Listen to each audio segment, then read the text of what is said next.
Senator from South Carolina. Thank you. To my colleague, Senator Schmidt, well said, well done. It's a very logical argument about what's at stake. So I want to tell you where I'm at. I'm an appropriator, and I can never remember putting a hold on an appropriations bill ever before. And I'll tell you why I've done it. But I also want to acknowledge the appropriations process and Chairman Collins. We've got a package of bills that are bipartisan from a fiscal conservative side. They spend less than the CR. To all the people in our conference who demand the appropriations do better, we've delivered, but you've given no acknowledgement. You keep saying stuff that's unrealistic. You push the system in a way that nobody can deliver. Politically, you're dumb as a rock. I'm not going to mention you. You know who you are, but you probably don't if you're that dumb. We're asking sometimes to make points that are not good for the Republican Party or the country. Might be good online, might help you raise a few bucks, but I'm tired of that. Count me out. Senator Collins, you've worked with Democrats and Republicans, and before us is a package of bills that I've all supported. Why am I holding? What happened? What happened in Minnesota has to be addressed. Senator Schmidt laid out the choices. I'm arguing to both parties. We need to do a little soul searching here. The man who was shot, I've seen the video. It needs to be investigated. I'm sure it will. There are things being done on the ICE side that a lot of Americans are uncomfortable with. I get that. To my Democratic colleagues, if you want to try to make it more professional, count me in. If you want to have more accountability, count me in. But your rhetoric, count me out. If you were from a foreign country, Senator Schmidt, listening to the debate on the cable channels, you thought we were the Gestapo. Have you had any stories about a guy getting his finger bit off? The ICE agents and the Border Patrol and all federal law enforcement involved in this has been slandered and smeared. And to the Republican Party, where have you been? Count me in for holding them accountable. Where are you at, leaders? Where have you been? These people are patriotic. They're away from home. These crowds follow them to their hotel. They intimidate their families. The people pushing this are nuts. They're not normal. The man who got shot, investigate. But do not tell me that he didn't have an agenda. Look what happened 10 days before. Maybe excessive force, let's look. But don't play a game like the people out in the streets that are harassing ICE, that they're not part of the problem. The real problem is not Kristi Noem. You can say whether she's done a good job or not. Stephen Miller. The real problem is that there are 12 states in America who openly defy federal law. Why are we dealing with this? During the 4 years of Joe Biden, you obliterated our borders. You let anybody and everybody that could get here. You created chaos, and a lot of Americans have been destroyed by your illegal immigration policy, and all you want to talk about over there are the cops. Senator Schumer, you blame me, I blame you. I work with you on comprehensive immigration reform. It's not I can't get there, but when you got in charge with Biden, you did everything conservatives were afraid of. You ignored the law. Has anybody mentioned Laken Riley lately? The Laken Riley Act was a great piece of bipartisan legislation by Senator Britt from Alabama. We all came together to say, no more Laken Rileys. Well, what are we talking about? Laken Riley was killed by an illegal immigrant who was in detention in Texas and released because they had no bed space. Under the law, the DHS secretary cannot mass release people. They have to do it on a case-by-case basis. They were releasing people by the thousands. This young lady is dead because they had no place to hold him and they let him loose, knowing he might be dangerous. He makes his way to Georgia and he murders her. 1 year ago, yesterday, we signed into law the Laken Riley Act to the Republican Party. Why didn't we talk about that? Why didn't we remind the American people that part of what we're doing here is to not go back to the Joe Biden ways? We made a mistake here. We're on the run in an 80% issue, and I'm tired of it. We should be reminding the American people we're different than our colleagues on the other side. We're not going back to Joe Biden policies. You can be unnerved by what's happening in Minneapolis. I get it. But the problem is you want Band-Aid solutions. We're going to have a vote on the floor of the United States Senate in 2 weeks as to whether or not we should criminalize the act of local and state officials who willfully disobey laws on the books because it's good politics for them. If we could go back in time, we probably should have put George Wallace in jail for defying civil rights. These laws were on the books long before Trump. What is the right answer when a state or a mayor says, I don't like this federal law, I'm not going to do it because it's good politics for me? I think you risk going to jail. We cannot live in a country this way, where you get to pick and choose the laws you don't like. You can't have 50-state immigration policy. Sanctuary city policy is killing this country. To the 12 states that are doing this, stop. How are you ever going to fix illegal immigration if there are pockets of the country that if an illegal immigrant can get there, they're home free? That's what Senator Schmidt was saying. If you want to reform ICE, count me in. But if you don't get to the root cause of the problem, then you're really not serious about solving it. I will not lift my hold on this bill until I get guaranteed a vote on my legislation that would criminalize the conduct going forward. And what conduct am I talking about? State and local officials openly defying federal law that's been on the books for decades, incentivizing more illegal immigration, massive taxpayer ripoff, and a breakdown of law and order. To these 12 states, you're screwing it up for the rest of us. You need to change your policies and comply with the law that's been on the books for decades, and this should be a punishment. To me, what you're doing is you're inciting chaos. You're putting people's lives at risk. You literally should go to jail if you will not enforce the law, abide by the law. What a novel concept. You break the law, you go to jail. Except you're an elected official, I guess. We have an exception. If you're doing what liberals like, then you actually can break the law. No, you can't. I want to vote on it. And if you got a better idea, count me in. That's my idea. If you can think of a better idea, let me know. If you got ideas about reforming ICE to make it more professional, count me in. But what we will not do in 2 weeks is leave unaddressed the root cause of the problem. And that is 4 years of the Biden administration, 11 million people coming to the country, only God knows why they're here and where they're from, and the chaos they have created. Laken Riley is one example of too many where somebody died because of stupid, dangerous policies. President Trump, like him or not, is trying to lower the temperature in Minneapolis. Tom Homan, good job. But he's not going to quit, and I'm not going to quit. I'm not going to give up on undoing the damage. I've had it.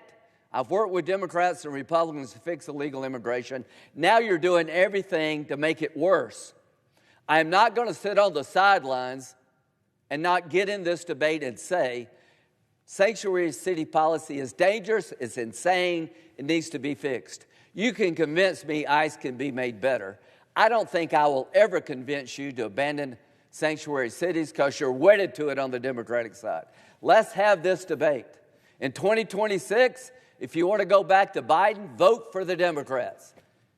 In 2026, if you want to try to get the country back on a rational footing, vote for us. We're not perfect, but they're not either. So, what would it take to lift my hold? A vote, not an outcome.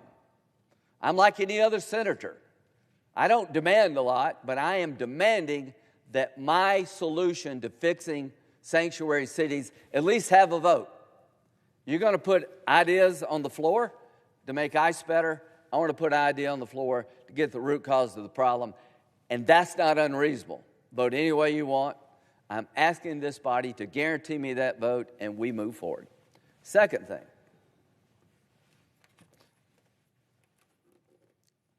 What happened with Jack Smith? Here's what happened to me. I didn't know, but now I know. They literally started asking the phone company about my phone calls professionally and personally during a period of time when I was chairman of the Judiciary Committee by subpoena. No one's ever suggested I broke the law. This actually really bothers me. If I were a Democrat, I would be bothered too. The original Arctic frost provision was signed off by Leader Schumer and Thune, Senator Thune, and it was seen as to have an ethical problem. Not my intent. I fixed it. I changed the language so it would comply. No enrichment by me or anybody else. But I'm not going to give up on the idea that we should abandon holding Jack Smith accountable. The House, you took the Arctic frost language of the Senate and took it all out. You could have called me about the 500,000. I'd be glad to work with you. You jammed me. Speaker Johnson, I won't forget this. I got a lot of good friends in the House. If you think I'm going to give up on this, you really don't know me. So how about this idea to my House colleagues? Why don't we expand a private cause of action to the 430 Republican groups that may have been abused by Jack Smith? Nothing to do with me. You took the provision and you gutted it. You took the notification provision out, telling senators or congressmen they're asking for your phone records when you're not under criminal investigation. You should know. Senator Peters and I are this close to finding a bipartisan solution to protect the body in the future. It's Republicans today, it could be Democrats tomorrow. We should all want to be notified as senators in a separate branch of government. The executive branch is looking for our phone records unless we're charged or investigating a crime. That's just common sense. They took that out. There was a stampede in the House. Everybody says, well, it passed unanimously in the House. I could care less. What you did, I think, was wrong. You overreacted. We'll fix the 500,000. Count me in. But you took the notification out. I'm not going to give up on that. I'm demanding a vote on the floor of the United States Senate to an amendment that requires notification to a member of Congress if their phone records are being looked at by the executive branch unless they're under criminal investigation. That's a fishing expedition. We should all be against that. I'm going to demand a vote on the floor that groups, not members of Congress, who may have been harmed by Jack Smith have a private cause of action. Charlie Kirk's Turning Point USA, the Republican National Committee, the Conservative Partnership Institute, the American First Policy Institute, Save America PAC, My Pillow, 430 Republican-aligned groups and individuals, 197 subpoenas against these groups and what they were doing. To the House, if you expect me to deny these people a chance to have their day in court against Jack Smith, you're talking to the wrong guy. I'm urging the Speaker, give these people and anybody else we find, 430 groups, a chance to hold Jack Smith accountable in court. Nothing to do with me. And if you don't do that, you're giving a pass to what I think is the most abusive investigation maybe in the history of the country. Jack Smith. Within 3 days of President Trump announcing I'm going to run again, they have a special counsel, and within 6 months, they got 90 felony charges in the most liberal districts in the country. I believe it was a coordinated effort to make Trump unelectable. I believe it was lawfare, and I'm going to pursue my beliefs. As to me, what have I done to justify this? He says he can defend what he did to me. Great. Get a good lawyer. See you in court. What did I do wrong? I'm the chairman of the Judiciary Committee. I'm asking questions. When it came to January the 6th, I think I was more the solution than the problem. I took this floor and say, enough. I don't think the election was stolen. There may have been some abuses, but I'm done. And what happens? I find out during all this time, they're looking at me for being involved in a plot to steal the election when I'm the biggest advocate. Enough. You actually use my name to Verizon. See you in court. To the government. Donald Trump is suing the IRS for $10 billion because somebody at the IRS may have leaked his records. You should sue. If our government can't be sued by people, only by people not in it, then people like us are wolves or lambs to the slaughter. If they ever say that because you're in the government you have no rights, that because I'm a senator, my right to use my phone without being interfered with no longer exists, that's insane. I'm going to pursue the damage done to me, hoping it will deter others in the future.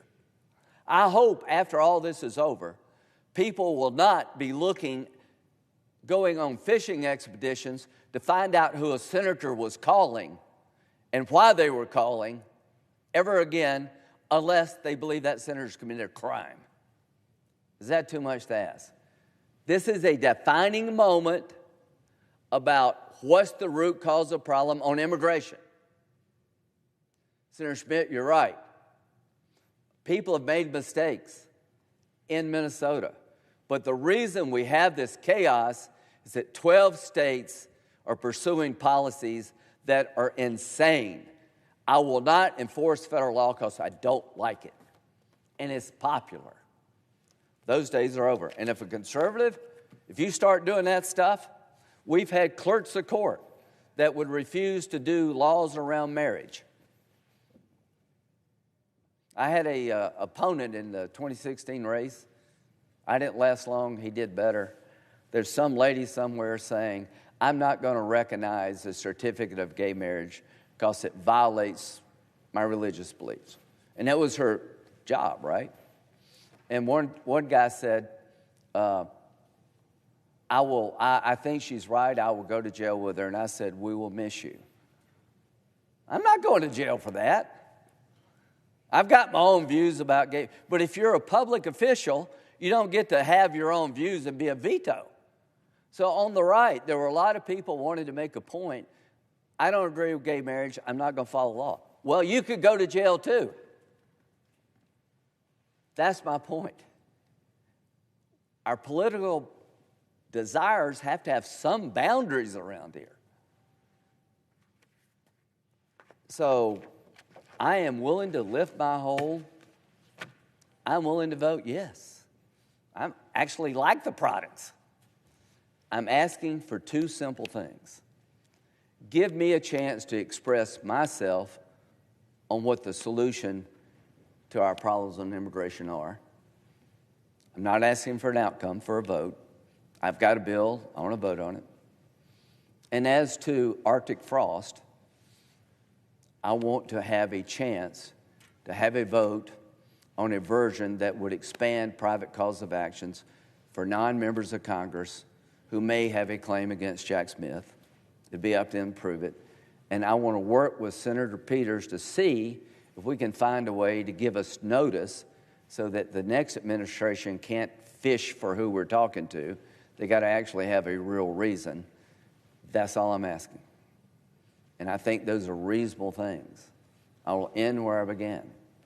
To the appropriations process, it's a miracle we've done it the way we've done it. It's actually what we've been hoping for. Everybody who's been complaining in our conference, let's get back to regular order. Well, when we try to get back to regular order, they won't let us. Let's do less spending. We checked that block. Well, that's not enough. We actually have, Senator Tillis, appropriations below CRs. And like all of a sudden, we're still the bad guys. People have said, let's go to the floor and debate. Well, they won't let us get to the floor. So there are people in our conference, I've just had it. We got to have a regular, to our leadership. You're my friends. We're playing not to lose. They, on the other side, have the courage of their convictions. They're coming out here with 21 things that we should do to stop abuses in Minneapolis. We're just sitting around looking at each other, worried. Hold the people accountable in ICE who may have broken the law. But stand up for those in the field trying to protect America and have the courage to say, it's not about Kristi Noem, whether you like her or not. It's not about Stephen Miller, whether you like him or not. It's a deeper, bigger problem. And that's a debate worthy of a great country. So to my Republican colleagues, we need to up our game. I'm not asking you to do things that I think are unachievable. Have a vote. If we lose, we lose. But I am frustrated, and there are a lot of people out there frustrated, that the moment is not being met. I think it's time to reevaluate. To my Democratic friends, you think you got the upper hand?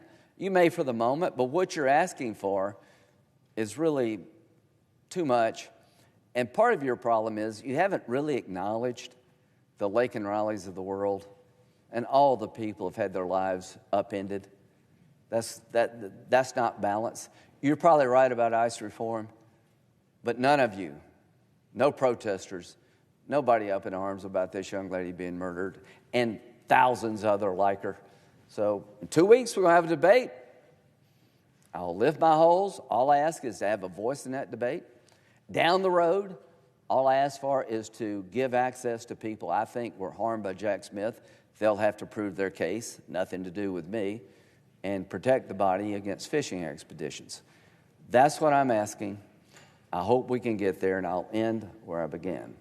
It's not about the appropriations process. I actually think we've done a damn good job beyond what I ever expected. Now, the Arctic Frost Amendment, nobody talked to me. I've talked to Senator Collins. We'll get that right. Final thought, I told Senator Thune. What does it matter if a single senator says the entire House is wrong? We should respect that senator and let them have their say. I've been told the White House doesn't like this. And I told the White House last night, I don't care if you like it or not. I literally texted my friends at the White House. If I were you, I would not call me tonight. And they didn't call me. I don't work for the White House. They're my political allies. I'm close to President Trump. I don't work for him. I don't work for the House. I've been in the House. I enjoyed it. I like this better. Why do I like the Senate better? Because one person has a say. So when I heard that, well, the House passed it, I think they made a mistake. I think they went too far. The 500,000 thing, let's fix. But you took it all out because it's a rush to judgment, political stampede. So don't ever come to me ever again and say you're just one voice. That's not a good reason to not let me know what's going on or to deny me a chance to have that voice. To every senator in this body, when they started this stuff a long time ago, 250 years ago, they made you special. There's things that we can do that nobody in the government can do as a single senator. I am not giving that right away to any friend or foe in the White House. I'm not letting the House take that right away from me. I'm not letting the leadership take that right away from me. And you know why you should sort of be in my camp? It could be you tomorrow. Senator Tillis, you've done some things by yourself that you thought were right. We need more of that, and I'll listen to that. Senator Collins, you got ripped by the president and took it in a way that I think people of Maine should be proud of. I don't know what was said, but it was reported as pretty tough. And you stood your ground. And I don't agree with you about the vote, but I know with Susan Collins, here's what I get. She'll listen, she'll make her mind up. And if you think you're going to change Susan Collins by a phone call, you really don't know her very well. She does it with a smile, problem solving. There's not enough of it. So this is a time for all of us to reflect. I never do this. I never hold things. I never say, I got to have my vote or else. I'm doing it now because I think it will reset. I think it will reset the debate. I think it would be good for my party to up our game. I think it would be good for the Democrats to have a challenge on their hands. Does the Senator yield for a question? I do. Thank you, Senator. You and I were talking last night. You mentioned you closed with resetting the debate. I think that's so important right now because we're talking about appropriations bills, which is fine, and I've fully supported that, and the chairwoman's done a great job. But what we're also hearing now, the Democrats have now moved to, they want a policy debate and policy changes on appropriations bills, which, by the way, I thought we weren't supposed to do in this place. But that's what they want to do, whether it's in 2 weeks or 4 weeks or whatever we come up with on this potential CR for DHS. And I think it's very important for us to remind the country how we got here. This didn't start this weekend in Minneapolis. It didn't start last year when President Trump came into office. It started in January of 2021 when Joe Biden let 15 million people in here illegally and fought every single attempt to stop it. And what we discovered was that laws don't really mean anything if they're not enforced. And we have a president now who ran on the central platform of enforcing our immigration laws and deporting people here illegally. And the Democrats cannot accept that. They can't come to grips with that reality, that the American people, I hear a lot of, we're preserving democracy. Well, if democracy means anything to you, it means that when the American people saw what happened and they sent this guy back here to clean up the mess, that maybe we ought to respect that for a year and a half. But they don't want to do it. So we're going to have this debate, right? So the reason why I laid out the 4 ideas is I want to make very clear to my Democrat colleagues, this is a home game for us. You want the debate on immigration? Bring it on. And we can be out here every single day for 2 weeks or 4 weeks, every single hour, because the American people are fed up with this. And I know you believe that too. Yeah, thank you. Is that a question? It is. Okay. That was a question mark at the end. I know you believe that The too. answer is yes. I know you believe that too. Yeah, I do believe it too. I hadn't slept in a while, but it's just normally not me. Senator Collins, I talked before. If we do this, if we can't get appropriations through until we solve a policy debate, we're never going to appropriate again. Today it's immigration. Tomorrow it could be abortion. The next day it could be regulatory reform. Senator Collins is very worried that policy debates need to be done in authorizing committees. To my authorizer committees, what have you done lately? Homeland Security. Senator Johnson, what did we do? These committees are becoming political jousting. Authorizing committees have to be bigger than making points. And you get mad at the appropriators, well, do your job. Senator Risch is working well with Senator Shaheen, but we haven't reauthorized the State Department in like 25 years. So this is a dangerous model.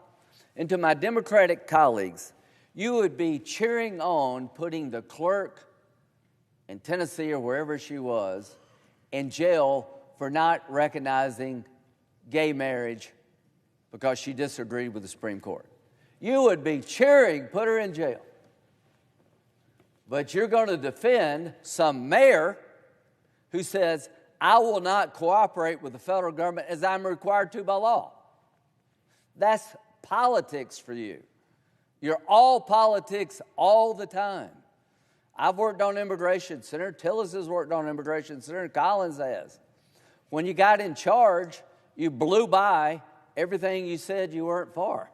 And wouldn't you agree that the reason why we're here, if it was about ICE, or if it was about DHS, or if it was about President Trump, you would see this everywhere in the country.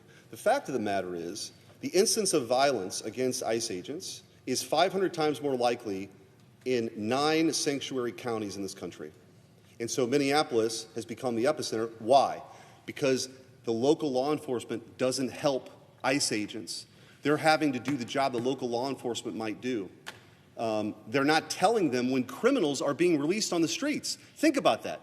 If the American people knew that murderers and rapists and child molesters who were illegal immigrants, that we're not going to tell federal law enforcement about it because you want everybody to stay here indefinitely, that's insane. And that's why it's dangerous. It's dangerous. Well, let me end on this. I made my point, I hope. Laken Riley is murdered, dead today, because immigration policy was constructed to the point they had too many people, not enough beds, and they let the man go. He was released because of lack of detention space, not because of some merit under the law. She is dead. A year ago today, we signed the law. There are a bunch of cases like Laken Riley, rape, murdered, dead. There's two sides to this debate. I get what you're saying about ICE going too far. I am with Senator Schmidt. God bless these people for willing to do it. The ones that did it wrong, hold them accountable. I am passionate about cleaning up this mess. It was a mess that needs to be cleaned up. President Trump's adjusting with Holman, but I'm not going to give up on the idea that the root cause of the problem is not Trump. It's not Miller. It's not Nome, all the people you hate. The root cause of the problem is that you've instilled into your base it's okay to defy law when you like it. 12 states are ignoring federal law because it's good politics for those governors and those mayors. Like the clerk, you don't have the ability to override a law, Supreme Court case, because you don't like it. If you don't like the decision of the Supreme Court on gay marriage and you're a public official, quit your job. You got to follow the law. If you're a mayor or a governor and the law is clear, follow it. And if you don't follow it, then you're committing a crime. We're never going to have law and order until we insist on it. Appreciate this moment. I appreciate my colleagues listening to my frustration. I am ready to move forward. My requests are reasonable. I celebrate the accomplishments of the Appropriations Committee, but this debate that we're going to have in 2 weeks is long overdue. I just ask to have a seat at the table and a voice. Thank you. I yield.